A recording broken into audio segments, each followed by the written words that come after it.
She makes multimedia art shows, although she's not going to do that here today, but she's going to speak about that. Natasha Tsakos, come on up.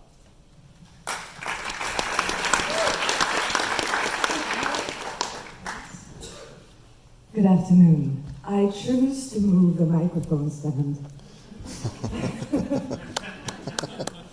Oh, much better. Is everybody here still awake? Good, good. So as we're nearing the end of the day, and after such incredible amount of information and inspiration, I feel like we need to take a moment. Just take it in. Because at the risk of sounding redundant, on this day, exactly 50 years ago, July 20th, 1969, at 2017 Universal Time Coordinated, the improbable, audacious, and impossible happened. Apollo lunar module landed on the moon, and people transported themselves through television screens. Neil Armstrong took one step, and everybody leaped. The world was transfixed. I wasn't born when it happened, but I watched it decades later, transfixed too. I wanted to be an astronaut. I still do. But I discovered theater before I could rockets. My metaphor of a spaceship for now. But very few moments have galvanized that collective feeling of wonder, right? And that is why we're here. That's what it's all about. That infinite quest into the unknown. It's irrational, it makes no sense. There is no purpose other than endlessly figuring out what the purpose is. We are natural space travelers. As of today, 561 people have gone to space, 61 of which were women, representing 24 countries. Afghanistan, Brazil, Bulgaria, Canada, China, Cuba, Czechoslovakia, Hungary, India, Israel, Japan, Kazakhstan, Mongolia, Mexico, Mongolia, Mexico, who else? Slovakia, Russia, Saudi Arabia, Mongolia, South Korea, South Africa, Syria, the United States, and Vietnam. I was using a Joe Quick technique here. But only 12 humans have seen Earth from deep space. And when they did, none of them belonged to any country. They saw the world as it is, borderless, a pale blue dot floating in the cosmic night. And so here we are, 50 years later, honoring the many men and women, most of them unheard of, some who died trying, who propelled us into an era of exploration, and celebrating the boom of the space age. SpaceX, Blue Origin, Moon Express, the Indian Space Research Organization, Space.il are all planning on going back to the moon or land on Mars in the next 3 to 5 years. And as we know, NASA announced it will launch Artemis in 2024, and aboard will be the first woman. The first woman. It's a big deal.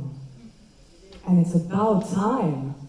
Dr. Mae Jemison, the first African-American woman to travel to space 27 years ago, said space travel is about opening the spirit and opportunity of exploration to anyone and everyone, because everyone needs to be represented in space.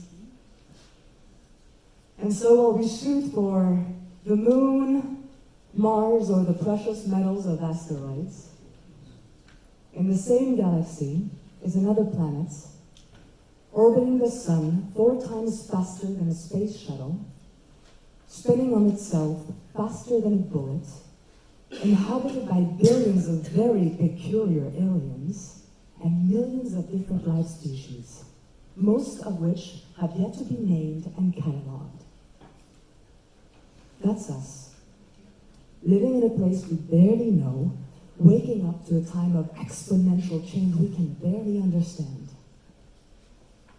That's us, living on one big international space station, traveling at hyperspeeds across a cluster of stars, sharing finite resources in a world of technological abundance. And it's us, representing, speaking on behalf of all of this planet's incredible biodiversity.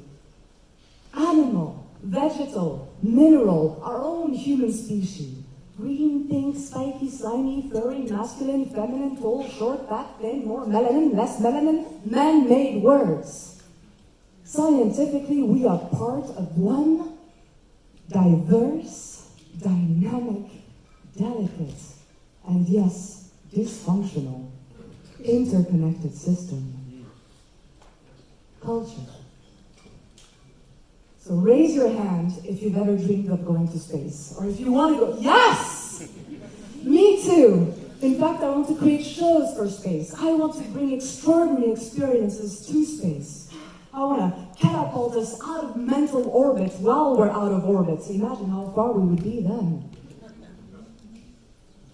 But if we are to become a multi-planetary species, we must embrace the fundamentals of what it takes to be a good steward on this planet.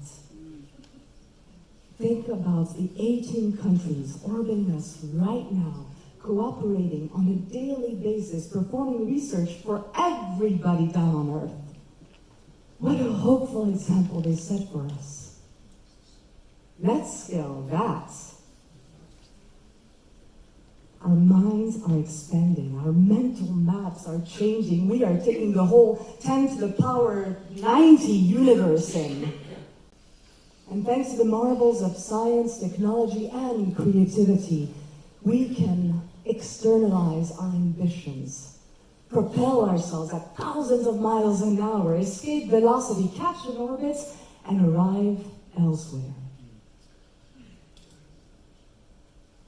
And the rocket can be as literal or as metaphorical as we want it to be. It's our theater to make.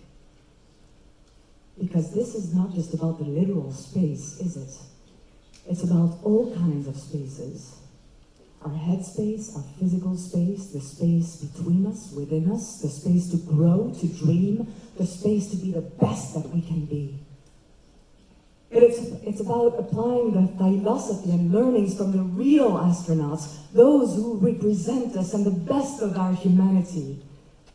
Those who've trained for years and learned how to nurture an inclusive culture, how to collaborate and cooperate, take calculated risks, overcome fear with competence, how to lead while knowing how to play, who've learned enough about everything so to minimize rooms for error, because failure is not an option.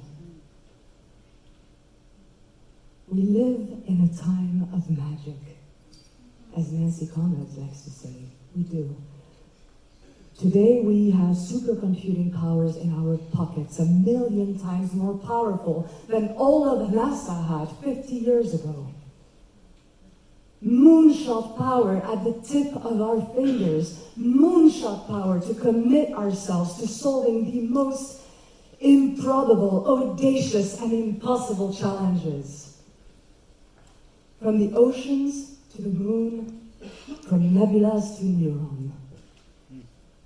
One step at a time. Our evolution is in the making. Take it in and plan